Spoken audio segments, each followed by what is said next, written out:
So I think I'm the sum of each obstacle I've overcome. That's actually a lyric from one of the songs that didn't make it to the album.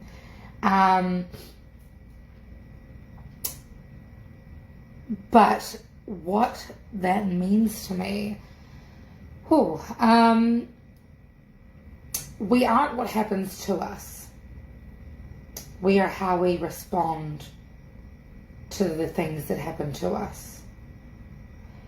So much like the number 4 is not just the number 4, it's either 2 plus 2 or 1 plus 3 or 3 plus 1. We are made up of many different layers. Every human is made up of different layers. And we are given this, each layer could be anything from cultural layers to traumatic layers to ethnic layers to labels we're given by our peers, whatever it is. When I say that I'm the sum of each obstacle I've overcome, what I mean by that is that I'm not just a musician. I am, the survivor of 10 brain surgeries. I am the survivor of abuse and assault. I am a survivor of severe depression. I am the champion of my body. I am a healthy human being who's trying to rewrite the narrative and what it means to be not just healthy and strong and a woman, but also what it means to be healthy and strong and a musician. And so every obstacle that we overcome that we undergo, is not. Every obstacle that we undergo is not something that is sent to try us.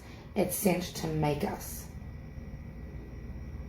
That's what I mean by that. I think it's important because we live in a society, and at least in America, and not so bad in Canada, I don't think, but in America, in the United States, we're very clung to this. We cling to this idea of our humanity, our purpose, our worth, our sense of worth is tied into how much money we make, what our status is, and who we're married to.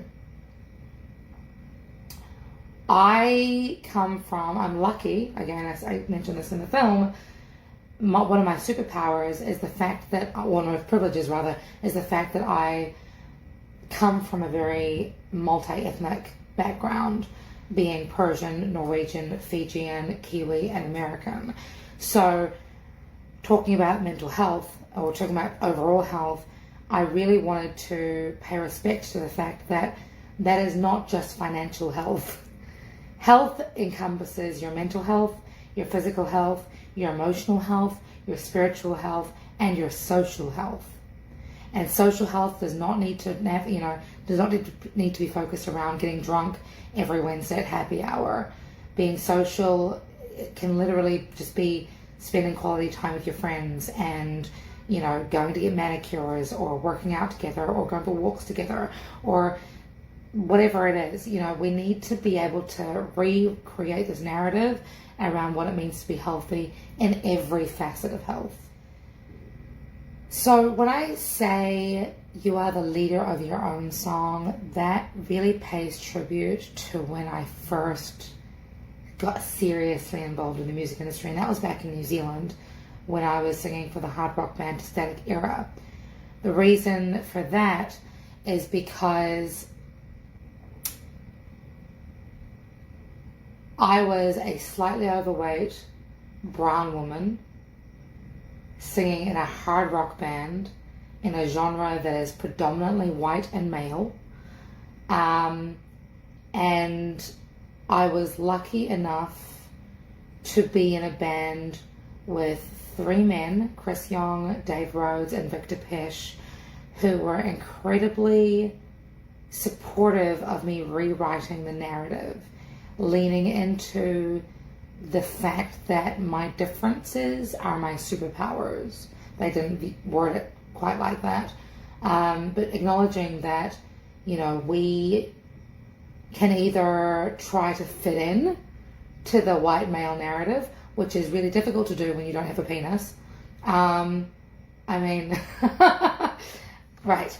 So, you know, so it's about like recreating that song for yourself, you know, rewriting the music of your of the soundtrack to your life.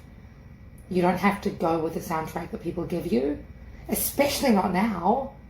Goodness, like my generation, the generation, you know, that's younger than us, we are very much, we have more opportunity than we know what to do with.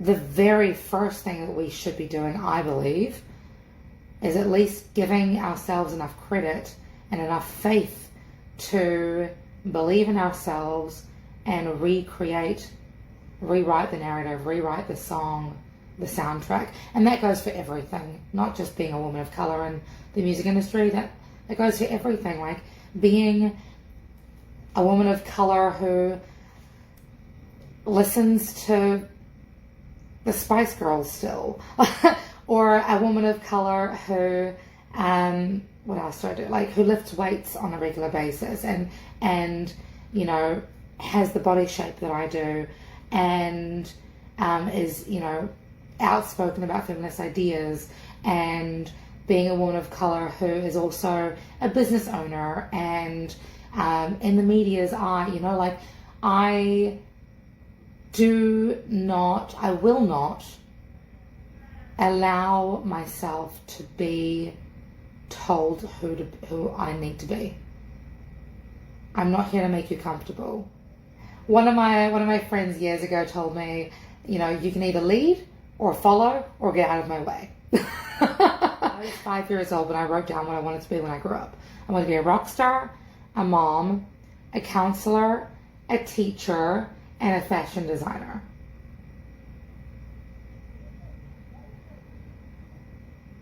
Right. But I've been involved with youth work for a long time, and I have an adorable cat that I will totally be a cat mom for. So, okay, so if I was to give my 17-year-old self advice, now I need to be real with you. When I was 17, I was overcoming some really horrific stuff. I had been homeless for a year and had gotten in with some not ideal characters. I was overcoming addiction, several addictions, and I was in an abusive relationship. With that in mind, I mean, the thing that I held on to is like, I was never, you know, I was a very spiritual teenager. I knew that I was put here for a purpose. I had no idea what that purpose was at the time. So with all of that in mind, thinking about what I would tell myself,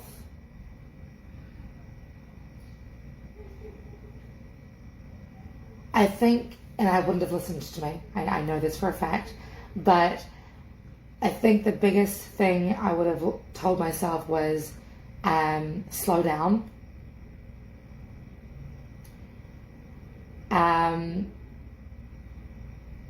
Forgive yourself. Forgive your mum. Forgive your dad and call him.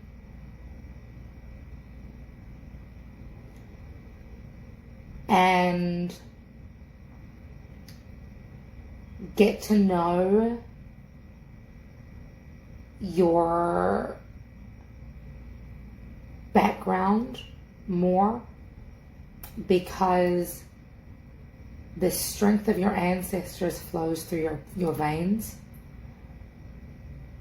and the only way you're going to heal yourself is to lean into them, lean into that truth, and be real with yourself.